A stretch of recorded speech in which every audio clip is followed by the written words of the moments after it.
Surprise, motherfucker! Got my banana hand and where is it? Where is it? Oh, there it is! Ah, spear across the lens. Yeah, this is the fake banana that I had in time for yesterday's game, and that I will be also bringing to GaryCon later this month. More and more bananas have become I don't know, so like a symbol or a trope or a node of Chult, and so just trying to fully embrace it. And I don't know, have a little cool prop there that kind of reminds me of Chult and the fact that I want to incorporate the banana as much as I reasonably can. But anyway, that's not what this video is about. This video is about that tension between the overall story or narrative, not a tightly scripted novel where you definitely know the ending, and no matter what the players do, they can't do anything different or circumvent that. Any kind of destined fate that's a foregone conclusion, I think game masters should and probably do 99% of the time throw out.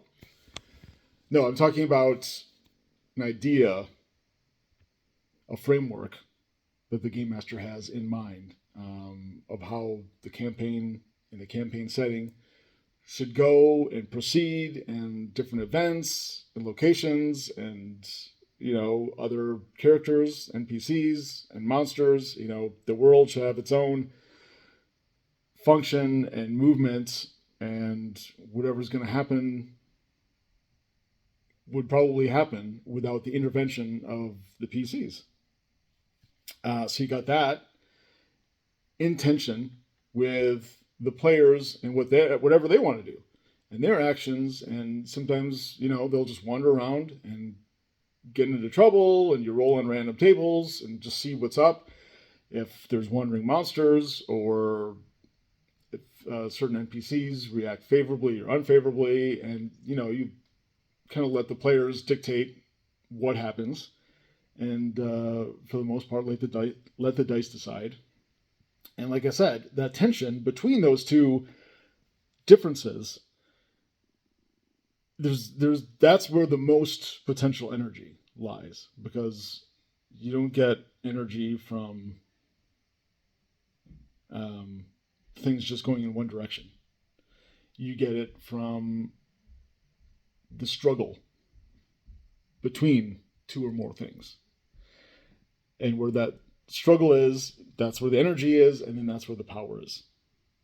And so if you want a more powerful role-playing game, you want to sort of walk that line and try to thread the eye of the needle between those two opposing sides. So,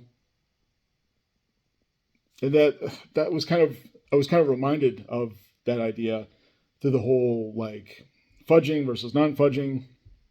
A game master doesn't want to, would rather, I assume, let the dice fall where they may, and whatever is decided through the design principles of the RPG or the module or whatever.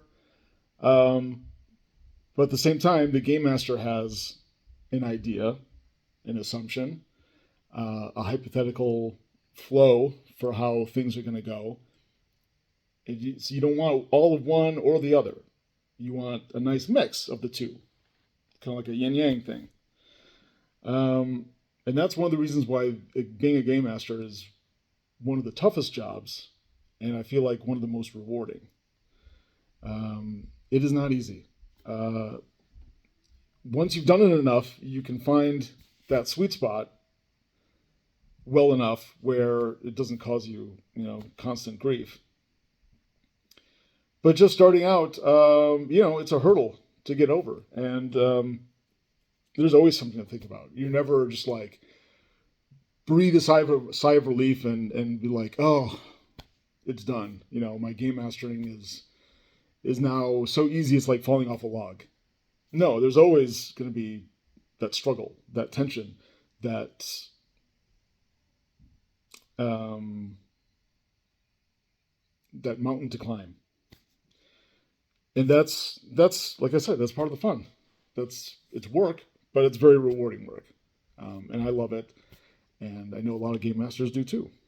So anyway, to sum up, if you want the most powerful RPG experience you can have, then you want to have a mix of what the game master kind of has in mind for how things are going to go, the overall narrative, story, framework, and whatever the players and their characters decide to do moment to moment. Um, Helped along by the results of multiple dice rolls. That's it. Have a great weekend. Still later today, there's the sale going for the Chult hardcover and trilogy. So I will put a link in the description below. It's for Leap Day, but I'm extending it through, I'd say, through Sunday night. So by the time I check my email Monday morning by like 8 a.m., if you've gotten a payment over to me, then you will get your books or book or whatever. And then beyond that, I will be at GaryCon, like I said, in about 3 weeks. And then finally, VengerCon. That's July in Madison, Wisconsin. It's old school OSR and traditional RPG convention that I hope you will consider attending. And I'll put a link in the description below for that too, because I would love to see you there. I would love to run Chult for you, and I would love for you to run whatever old school RPG you want to do. And yeah, it's going to be a great time, very exclusive, nice hotel and accommodations, not too many people, maybe somewhere between 50, 75 people.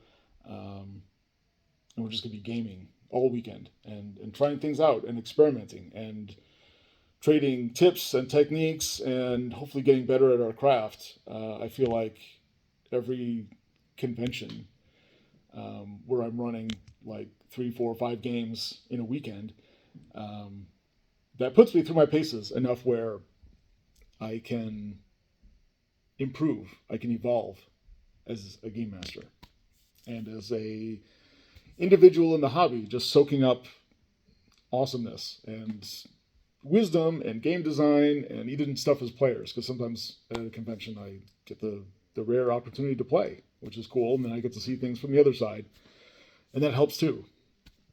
Okay, that's it. Bye.